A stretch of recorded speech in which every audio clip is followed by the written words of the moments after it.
We've done some of this, and then some of this. Now it's time to do some of this. I'm not even kidding, we're gonna do that together. In this episode of How To Video, you'll learn two important tricks: rotoscoping, which is the method of separating an element from its background, and using the camera tool and 3D layers. Let's start with roto. We'll open our example project and open composition 4.1 Cafe Episode 3. You'll recognize it from the last episode, only now we're just going to concentrate on Tyrion and Joffrey. Not that we don't love these other folks, just because we need to start with something simpler this time around. What we want to do is make these name tags look like they exist in the same space as our subjects. That requires three things. First, they should disappear behind these laptops. Second, they need to rotate so they're not facing straight towards us, since our subjects are facing us at an angle. And third, they should blur along with the rest of the elements. Our subjects start out of focus, come into focus, and then blur again as they leave the frame. And our name tags should do the same. Let's start with the laptops, and we'll do that by rotoscoping. By the looks of it, we need these first three laptops to cover the names. We'll create a new stock footage layer and rename it Roto Laptops. Let's double click on it so we're looking at the layer, not the composition, and choose our roto brush up here. Make sure we're on the first frame. Now all we do is paint what we want to show up, and After Effects will do the rest. It works best where there are clear contrasts, like places like this. Holding down Option lets you remove areas of the mask, and you just go back and forth between Add, which is green, and Remove, which is red, until you have a mask. I'm not really concerned what happens down here because our name tags aren't going to go there. We want to concern ourselves with this portion of the laptop, so we just want to paint in those lines. Use our hand tool and our zoom to get somewhere comfortable. This line here is where the roto will propagate. If we hit spacebar, we can see it loading a preview. And if we don't want to propagate for the entire composition, we can scale back how much of the composition the roto will be involved in. For this composition, we only need it till our name tags go out.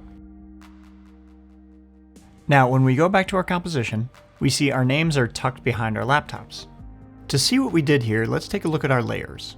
If we turn off our background, see that our laptops are masked out and they sit over our names. We've essentially created two stock footage layers, one to sit over our names and one to sit behind them. You want to make sure that foreground layer is sitting above whatever you want it to cover. We can fine-tune the roto here in the effect settings. Specifically, let's change the feather until it looks more natural.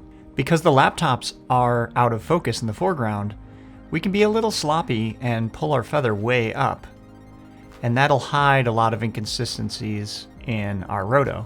We're also going to use motion blur. It's not really going to affect this composition because nothing is moving quickly. However, if you're trying to roto something that is moving quickly, this will help.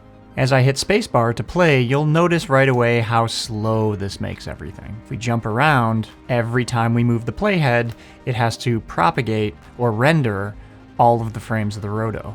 And it does that every time you move the playhead. And for that reason, we'll turn this layer off for now and add it back at the end so we're not pulling our hair out.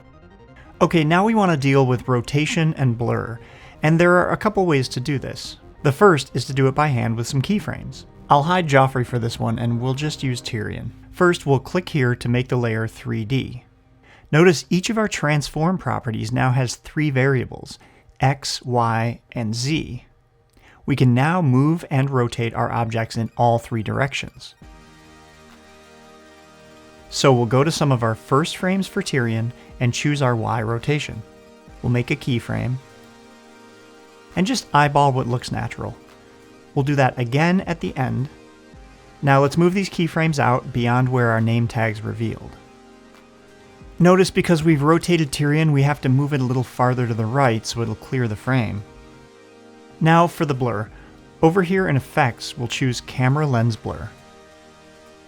Let's find a spot where our subject is perfectly in focus, and add a keyframe with 0 lens blur. Now at the end, we'll turn up our blur radius until it matches our footage. And again at the beginning.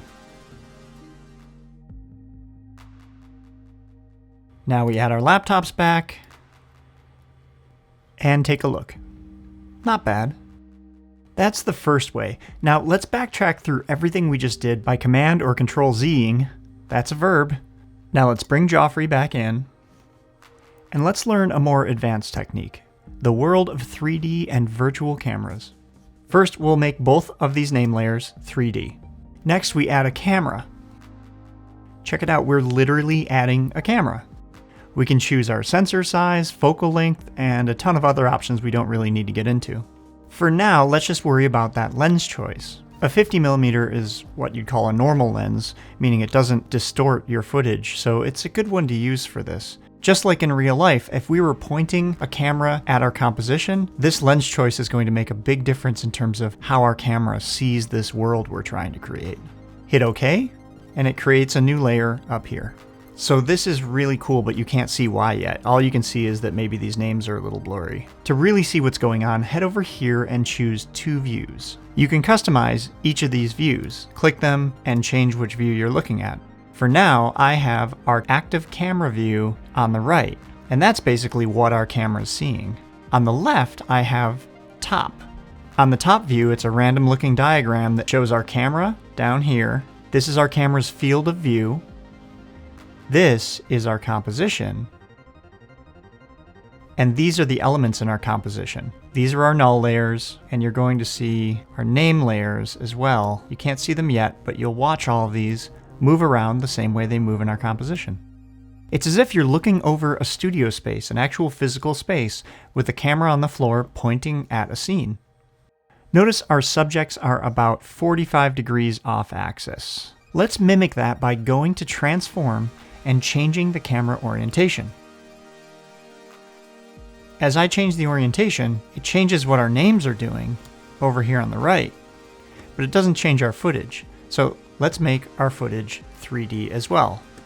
Now, as I move our camera, you can see what's happening. We're moving it side to side. This second value tilts it up and tilts it down, and this third value moves it in the Z direction, closer and further away. Of course, this isn't how we're going to show our footage. The really cool thing about this is only the layers that are enabled for 3D are affected by the camera. And because we want Tyrion and Joffrey to be affected by the camera, we're going to keep those as 3D layers. But we want our background not to be. So when I turn that off, the background, our footage, will look the same as it ever did. And because we moved the camera, you can see a little bit better what's happening with our name tags. This is Tyrion null, this is Joffrey null, and you can see them pop in as they pop into our composition. And essentially, we just want to keep moving this camera to the side until our name layers start to look like they're facing the same direction as our subjects.